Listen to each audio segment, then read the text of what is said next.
TTD గోశాలలో 100కు పైగా ఆవులు చనిపోయాయని అసత్య ప్రచారం చేశారంటూ వైసీపీ నేత భూమన కరుణాకర్ రెడ్డిపై కేసు నమోదైన సంగతి తెలిసిందే. బీజేపీ నేత టీటీడీ బోర్డు సభ్యుడు భానుప్రకాష్ రెడ్డి ఫిర్యాదు మేరకు పలు సెక్షన్ల కింద ఆయనపై కేసు నమోదు చేశారు. ఈ నేపథ్యంలో భూమన మాట్లాడుతూ ఒక్క కేసు కాదు, ఇలాంటివి మరో 100 కేసులు పెట్టుకున్నా తాను భయపడనని అన్నారు. వ్యక్తిగత దాడులు, వ్యక్తిత్వ హననాలు చేస్తే భయపడతామనుకుంటే అది మీ భ్రమ మాత్రమే అని చెప్పారు. మీ తప్పులను ఎత్తి చూపుతూనే ఉంటానని, ప్రజాస్వామ్యబద్ధంగా ప్రశ్నిస్తూనే ఉంటానని అన్నారు. తిరుపతిలో మీడియాతో మాట్లాడుతూ ఆయన ఈ వ్యాఖ్యలు చేశారు. మీరు పెట్టే కేసుల వల్ల తాను ధర్మం వైపు నిలబడకపోవడం అనేది జరగదని భూమన అన్నారు. విద్యార్థి దశ నుంచే పోరాటాలు చేశానని, ఏ తప్పు జరిగినా తాను నిలదీస్తూనే ఉంటానని చెప్పారు. తప్పుడు హామీలు ఇచ్చి మీరు అధికారంలోకి వచ్చారని, 10 నెలల కాలంలోనే కూటమి ప్రభుత్వం ప్రజల నమ్మకాన్ని కోల్పోయిందన్నారు. మీ పాలనలో జరిగే తప్పులను ప్రశ్నించకపోతే అది పాపం అవుతుందని వ్యాఖ్యానించారు. దేవుణ్ణి అడ్డం పెట్టుకుని మీరు చేస్తున్న రాజకీయాలను హిందువులు, రాష్ట్ర ప్రజలు గమనిస్తున్నారని ఈ సందర్భంగా ఆయన వ్యాఖ్యానించారు. యూనివర్సిటీ పోలీస్ స్టేషన్లో భానుప్రకాష్ రెడ్డి ఇచ్చిన ఫిర్యాదుపైన, ఆగమేఘాలపైన కేసు పెట్టున్నారు. దీన్ని ఏ విధంగా చూడాలి?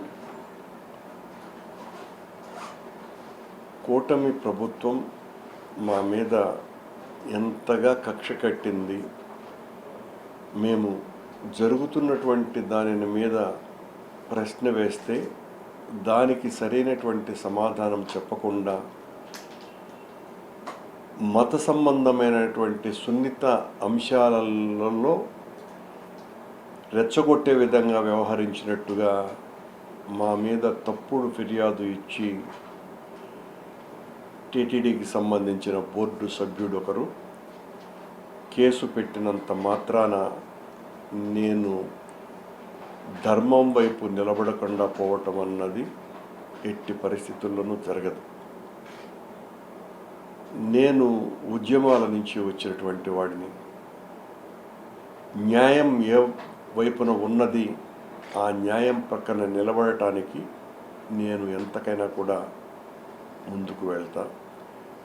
నా మీద ఈ కేసు ఒకటి కాదు, ఇలాంటివి మరో 100 పెట్టినా టీటీడీలో కావచ్చు, ప్రభుత్వంలో కావచ్చును, ఏ తప్పు జరిగినా ప్రతిపక్ష పార్టీకి సంబంధించినటువంటి వ్యక్తిగా నేను ఖచ్చితంగా నిలదీస్తూనే ఉంటాను. అందులోనూ కూడా దేవునికి సంబంధించినటువంటి విషయంలో చాలా గొప్పలు చెప్పుకునేటువంటి మీ కూటమి పాలనలో జరుగుతున్నటువంటి అరాచకాలను ప్రశ్నించకపోతే అది పాపమవుతుంది. ఎందువల్లంటే దేవుడి పేరు మీదనే మీరు రాజకీయం చేయిస్తూ అధికారంలోకి తప్పుడు వాగ్దానాలు చేయటం ద్వారా వచ్చినారు.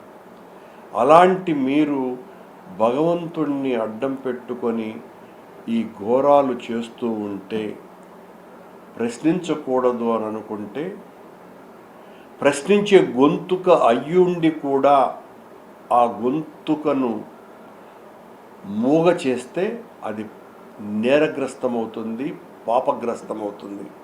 కనుక ఆ పాపం నేను చెయ్యను. ఖచ్చితంగా ప్రశ్నిస్తూనే ఉంటాను. ప్రజాస్వామ్యబద్ధంగా మీ తప్పుల్ని ఎత్తి చూపుతూనే ఉంటాను.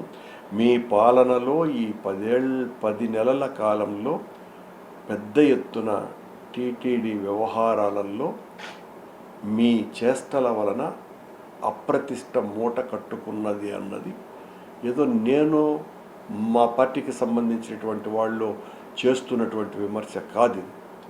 ఇది మొత్తం హిందువులందరిలోనూ కూడా ఏర్పడ్డటువంటి ఒక స్థిరమైనటువంటి అభిప్రాయం. ఆ అభిప్రాయం కలిగించే విధంగా మీ ప్రవర్తన, చేష్టలు, మీ పాలన ఉండటం కారణంగానే ఈ దుస్థితి వచ్చింది.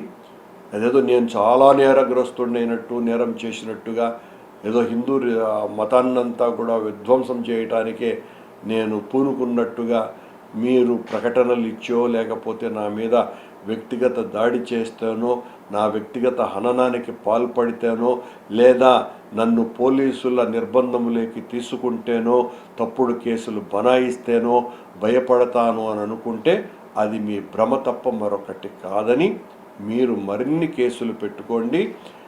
మీరు ఎన్ని కేసులు పెట్టుకున్నా నా ప్రశ్నించేటువంటి స్వభావం ఆగదు. మీ తప్పుల్ని ఎత్తి చూపుతూనే ఉంటాను. మీరు చేస్తున్నటువంటి ఈ అరాచకాల మీద పోరాటం సాగిస్తూనే ఉంటాను. Right sir.